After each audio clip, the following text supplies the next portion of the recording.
Зохиолыг бичсэн Лавгагийн Таван баяр. Гуниг тэмтрэгсэд Бэсрэг Роман.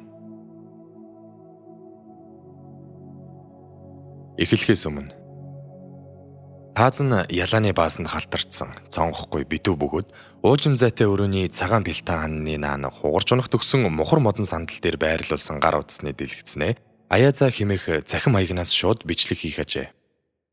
Утасны нөгөө талд хуучин муу түшлэгтэй матмал сандал буруу харуулсан сууж дөнгөж амаа ил гаргасан том баг зүүн элбэг хэлхгэр хүүдий химээх цамцны юудэнг нүдэ халгалсан цасны том шил хүртэл даржчихсан. Хоолоогоор нь багцаалвал 25 орчим насны холбоо гэмээр нэгэн бүсгүй хуучны хэв маягаар хипхоп дуу дуулна.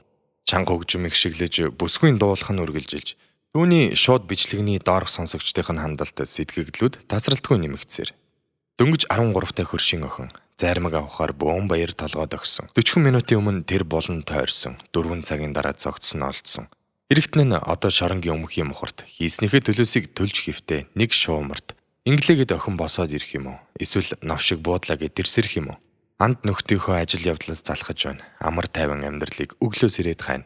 Хүн шиг амьдарч байгаад явчих юмсан. Хүйтэн шүн халуун цог шиг асчих юмсан. Бүсгүй үргэлжлүүлэн дуусаар байх бөгөөд одоохондоо бид түүнийг хэн болохыг мэдэх болоогүй. Гэхдээ мэдэх цаг удахгүй ирэх үзье. Хаврын дуусч өгөхгүй өлөглөн үргэлжилдэг урт өдрүүдийн нэг өглөө. Хотын хаа сайгүй л байдаг улсын нэгэн ерөнхий боловсролын сургууль.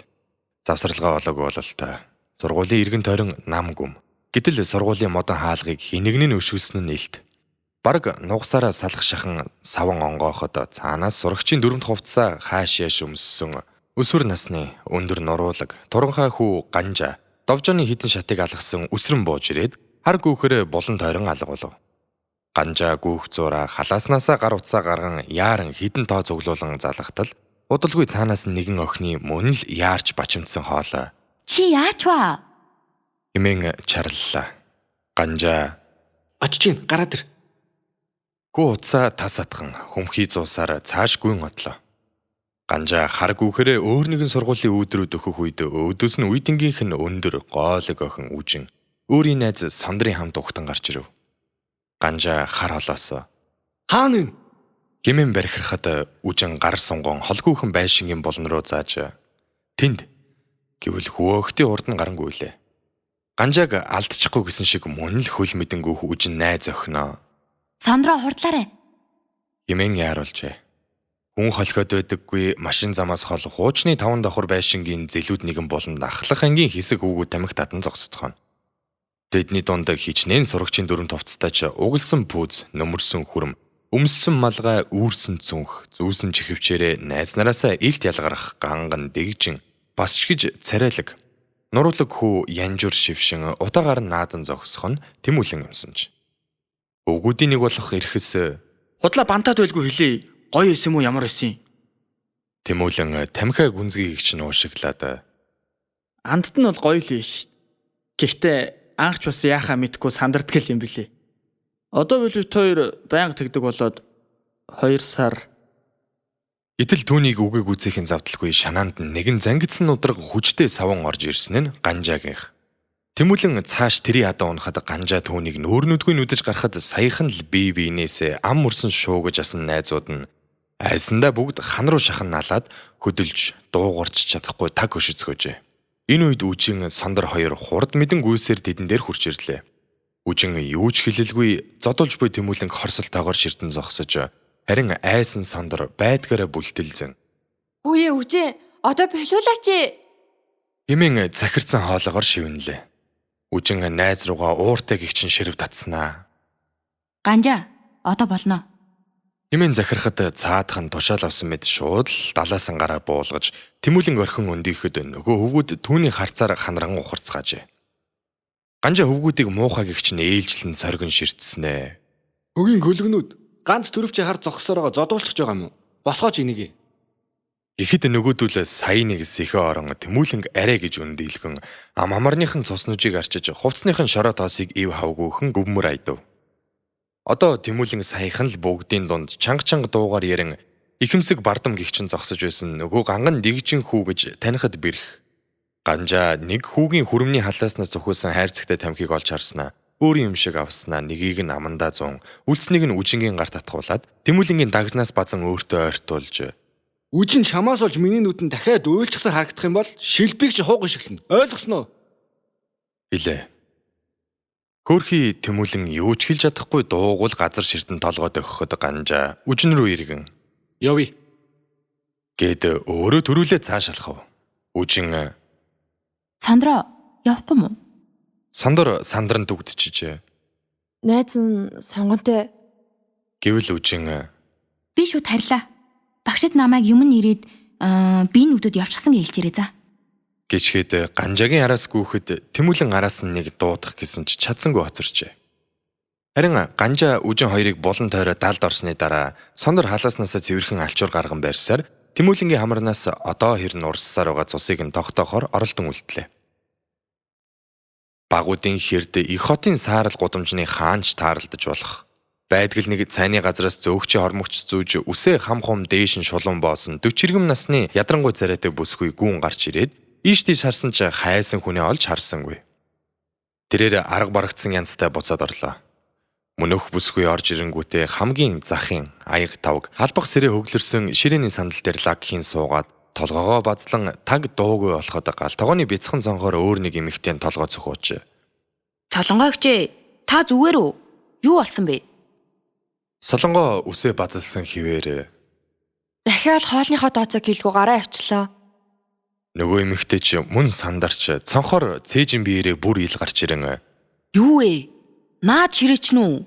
Харин тийм ээ, гарахтаа шилжүүлнэ гэж яснаа 0 ороод ирэх хооронд гараа авчихсан байна.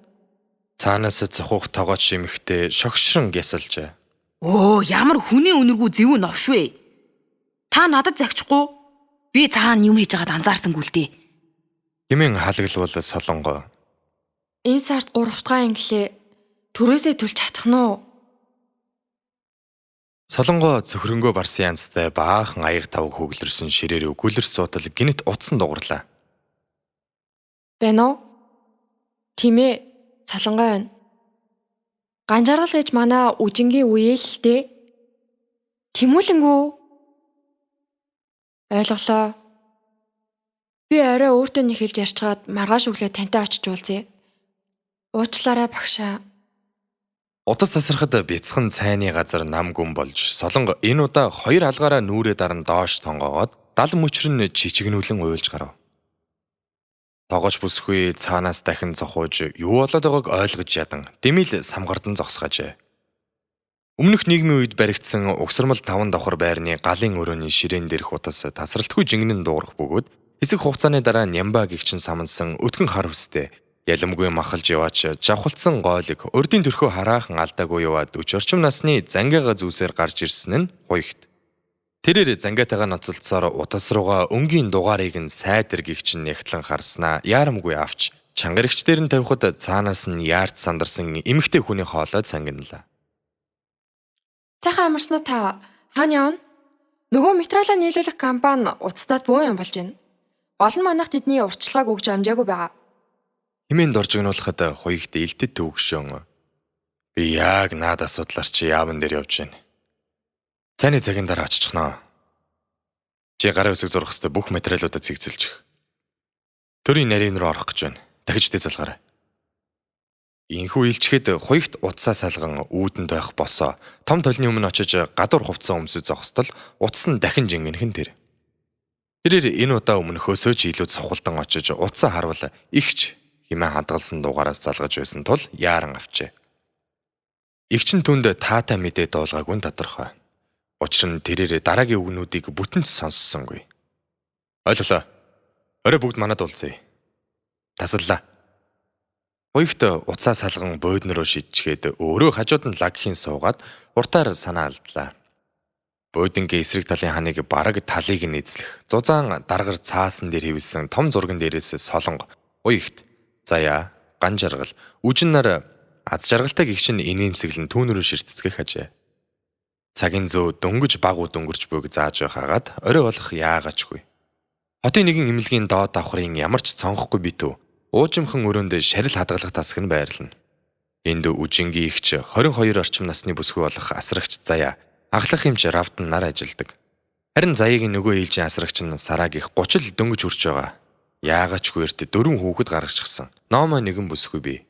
Ер нь л хүн ажиллаад байхаар газар биш учраас тэдний тасаг их цомхон ингээд л гуруулаа юмсанч. Өнөөдөр эднийд шинээр ирсэн шарилгүй тул Заяа цэвэрлэгээ хийчихэд уцаараа кино үзэж сууж байтал гаднаас Равдан эмч шинэхэн талах лаазалсан загас хям зэргийг хийсэн цаасан уута ингэртэ тэрсээр орж ирлээ. Шинэхэн талхны үнээрээ өрөөгөр нэг төгж төмөр тавцангууд хоосон хана шал гялалзан цэмбихийг нь үзвээс энд үхэгсдийг хадгалдаг гихээргүй. Тэгэж бид өнгөрсөн нэгний хэсэгхэн зурт дурсаад л удалгүй мартчихдаг. Шинэ бүхнийг хүлээж авахд хизээд бэлэн байдаг шүү дээ. Равдан хаалганы өмнө дэвссэн нойдон алчуур дээр гутлаа сайтар арчаад Өглөөний за баг үдий минь. Цэвэрлэгийн дуусчихсан бол цайлцгаах уу? Хэмээн хөгжүүнээр өгүүлээд гараа угаахаар угаалгын өрөг зүгэллээ. Энэ үед Заяа утсаараа За та тэгээд юу юугүй уйлаад ундгийн. Наа зүрэгчин дахиад болохоо болно шүү. Аха. За юу тач орой цаад хоёртой чинь яг юу болсон талаар нь ярий. Би шууд хуйгаа ахих руу яваад очие. Тэнд уулзаад хамтдаа харьцгаая. За баяртай. хэмээн ярьж дуусаад ширээ рүү очин талх авч зүсэж эхлэв. Равдан ширээний ард сууж Дахиад л нөгөө хэргийн эзэд хингэргийн төхөөрөөд үү? Энэ удаа хүүн үү? Эсвэл охин нь үү? ихэд Заяа санаа алдаад Хоёулаа. гэвэл Равдан инээмсэглэн толгоос ихсрээд Ингри халааснаас жижигхэн бортохтой арх гаргаж ирэн бүсгүйг тандан харснаа нэг балгаад буцаан далд хийв. Равдан Залуу байхаж тэгээд хинд ч мөчөөгөө өгөхгүй л гэж зүтгэдэг дээ. Заяа Би ч гэсэн томоотой охин байгаагүй л дээ. Гэхдээ л манай хоёр дүү бол арай л дэндүү байна. Чи одоо ч томоотой биш. Гол нь чи өөрийнхөө зүг чигийг олчихсан хүн. Төлөвшчихсэн гэдэг дээ. Равдан бол зузаан харааны шилнийхээ цаана тим гэж хэлэхэргүй тогтургүй харцаа нуусан.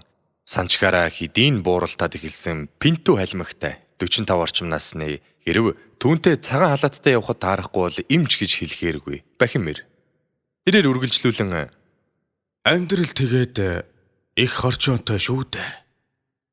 Огт өөр ажил хийвэл хамаагүй илүү амжилтанд хүрэх нэг зүгээр л иймэрхүү хамгийн доод давхрын мухрын өрөөнд нас барсан хүмүүстэй хамт хайчих жишээтэй. Заяа инээмсэглэн Та тэгээд энэ ажилдаа дуртай л үсттэй. Чамайг ярьж байна. Би бол дуртай гэхээсээ илүү сонирхолтой санагддаг учраас л энд үлдсэн. Тэгээд чи боддоо. Намайг бол эндээс өөр газар хүлээн авахд хэцүү хүн гэдгийг чи өөрөө ч сайн мэднэ.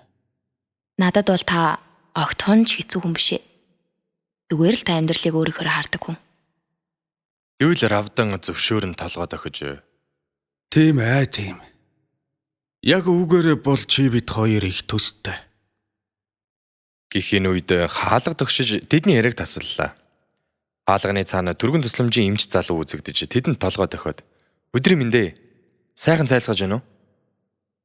Равдан мөн хариу толгой дохиод түүнийг угтан очиж Сайхан. Бидэнтэй хамт цай уугаач. ихэд цаадхана уулан тэгмээр байна. Гэхдээ ард нь зөндөө дуудлагүй. Та үлээгээд авчих уу? Арга гэрийнхэн нь нөгөө хаалган дээр ирчихсэн байгаа. Эдэргүүл түүний цаана хонголд хар нийлэг ууданд хийсэн хэнэгний цогцос дугуйтай орон дээр хөвтгөн харагдав. Тэр хоёрын яриаг сонсож суусан Заяач гэсэн амаа яаран арчаад ажилдаа орохоор ширээнээс босчээ. Одоогоос 40 гаруй жилийн өмнө их хотын баруун хаяанд орших орон сууцны бяцхан хорооллын нэгэн айлд хоорондоо 2 жилийн зайтай эгч дүүс мэндэлсэн нь Солонгоо хуйгт хоёр юм. Эгч нь ээжигэд өрөөсөн томоотой, хим биологийн хичээлдээ жигтэйхэн дуртай, номноос салдаггүй, бас ч гэж урлагт авьяастай охин болж өссөн бол дүүн аавыгаа дөрөөсөн гавшив хөдөлгөөнтэй, сахилгагүй, дүрсгүйгээрээ хороололдоо зартай. Нэгэн үе боксер чамгүй амжилт үзүүлсэн хүүгэн болон өсч торинцоожээ. Охин нь ээжийнхээ хүслийг биелүүлэн анагаахын их сургуульд илсэн орж, муугүй суралцсан төгссөн ч амьдралын эрхээр эмчээрээ ажилласангүй. Харин дүү хуйгт нь яагаад ч юм багын дөрсгүй зан гинт өөрчлөгдөж боксоо хаяад их сургуульд илсэн орж төгсөнгүүтэл төрийн албан хаагч болоод өдийг хүртэл ажиллаж байгаа нь. Үнэн дээр хуягтыг генетик гэж томоочхот нь ганжаагийн ээж үлзий маш ихээр нөлөөлсөн хэрэг. Амьдрал гэхдээ алаг ирээнээр дүүрэн байдаг болохоор үжинг 1-р ангид ордог жил солонгоо нөхрөө гэрээсээ хөөн явуулж харин ганжаагийн ээж үлзий төслийн шугамаар ирсэн хамт ажилдаг Канад эртэгэд суун Франц руу яваад өгчээ.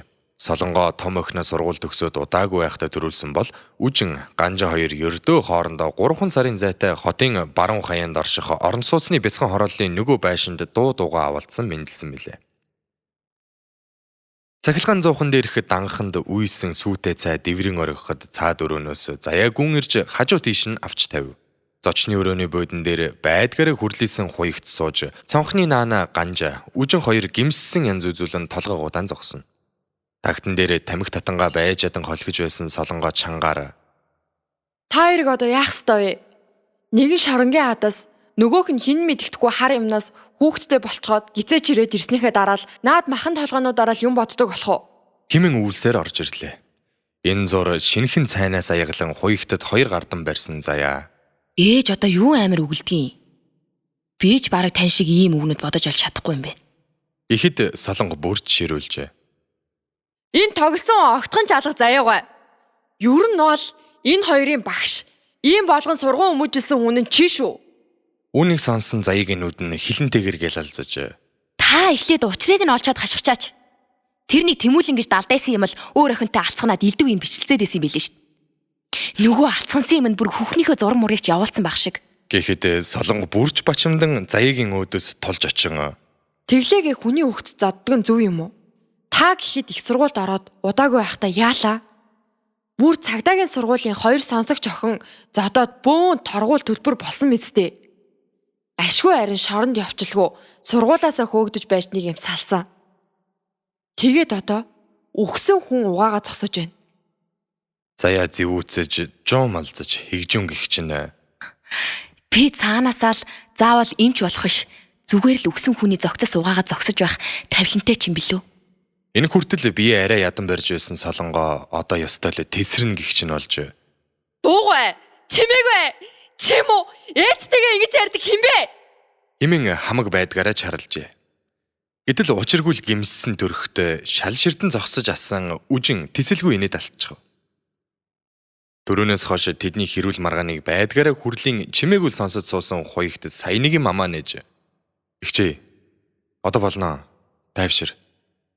Бие барихыг хичээн амаа хамигсан солонго тагт руу дахин гарч тамхи хасаагаад. Үчингой. Энд инээгээд ах зүйл огтой байхгүй. Би ч та нарын насан дээр шартай, хортой, хинт ч мөчөөгөө өгөхгүй л гэж боддог байсан. Хоёга чи ч гэсэн ялгаагүй. Ихтэй амьдрал хизээч санснаар болдоггүй. Гэхэд заяа залгуулан дүүрүүгээ хандаж. Чи ер нь өөрөө тэрнийг алцгансан охинтой нь очиод уулзчихгүй байсан юм. Заавал энэ ганжааг оролцуулж ер нь ямар хэрэг байна? Айл эсвэл надад хилцэн бол би очиод зогцуулаад өгнө штэ. Эсэнд солонгоо бүрчийг дүүцсэн. Оо бүр. Хилж ярьж байгааг сонссноо хоёга. Бүр ихч дүүсээр гуруулаа хөтөлцөд шоронгийн алга татах нь уу? Энэ удаа харин хинж түнд хариу илсэнгүй. Тэд хэсэг чимээгүй дор дороо бодол болон дүнсийцхийг тэрхэн агшинд үүдний хонх зэвүүтэйгээр чарлан түрхэн зургийн нам гүмийг эвтгэхэд заяа очин хаалгаа тайлбал цаана нь 2 цагдаа үзэгдэж тэдний ард нүүрэндээ шархны лент наасан тэмүүлэн хэрүүлц зарахчаараа ихч гих хаягаараа захим орчинд цуутай эмээгийнхээ хамт зогсож байв. Тэмүүлэнгийн эмээгийн дуу орцоор нэг хадаж. Нөгөө хүний хүүхэд зоддог ярахчингууд чинь ингээд гэр бүлээрээ арцаагаа зогсож байна. Гол ярахч нь энэ. Гиснээ гаруцаа ганжаар өргүүллээ. Тэрээр шууд бичлэг хийж байгаа нь тэр. Тэмүүлэнгийн аав ээж нь хариулсад ажил хийхээр яваад дуудсан. Хүү эмээтэйгээ амьдардаг ажээ. Түүний эмээг амгалан гих. Энэ ч өөдөөс нь сөргөж ам нээсэнгүйд амгалан бүрч гаарч уцаа үжин рүү эргүүлжээ. Энэ нөгөө хар багасаа хормоо явдалтай олчихсан охин ч. Ийм л хүмүүс өнөөгийн манай нийгмийг Гэх энэ үед заяагийн тисгэлээ ирэхгүй алдарч түүн рүү үсчин очижээ. Заяа амгалангийн утсыг нь болоож авахар оролдож. Та одоо айл шууд орж ичээд юугээ хуцаад байгаа юм бэ? Имэн дайрлаа. Энэ үед ашгүй ирсэн 2 цагдаагийн арай ахмаг нь. Игчээ. Та жаахан тайвшраад түр гадаа хүлээж. Бид ажиллаа хий. Наад уцааж болчих. Гэтэл дайран дээр давс нэмнэ гихчээр үжин үүдрүү иржээ. Тэмүүлээ. Энэ чи бид хоёрын асуудал. Чи одоо болтол баачгаад эмээгээрээ бүксээ арчуулдаггүй. Гэхэн тэр. Гинэт ганжаагийн сандран дуу алдах чимээнээр бүгд иргэн харвал тагтан дээр зогсож байсан солонгогийн царай нь хувхай цайж зүрхээ даран гулдаан унаж байх бөгөөд азар хуйгт ухасхийн очиж ихчиг түшин авч амжлаа. Үейтэнгийн сахилгагүй үеэлүүдийн тарьсан ээлжид хэрэгээс болж энд цугларсан танихгүй хүмүүсийн царай солонгогийн харцанд сүйтгэнэн бүрэлдсээр тэрээр ухаан балартаж буйгаа мэдрэх тэрхэн агшинд нүдийг нь хин нэг нь хар давуугаар таглаж шиг болон тэрээр мэдээ алджээ. Хаврын хүүтэн зэврүүн салхи хотын гудамжаар тэнүүчлэн хаанчим цагдаагийн машины дохиож харалж эхлүүлсэн л бол дуусахаас өөр аргагүй энэ амьдралын нэг өдөр инхүү дуусч байлаа. Амьдралын зарим өдөр инээд хөрөөр дүүрэн өнгөрч аз жаргалаар бэлгсэн тэр агшим хорон бүрийг алдмааргүй санагддаг бол бидний одоо сайн таних болсон энэ гэр бүл тохиолдож буй өнөөдрийн шиг ийм үчиг хинч хүсэхгүй бозай.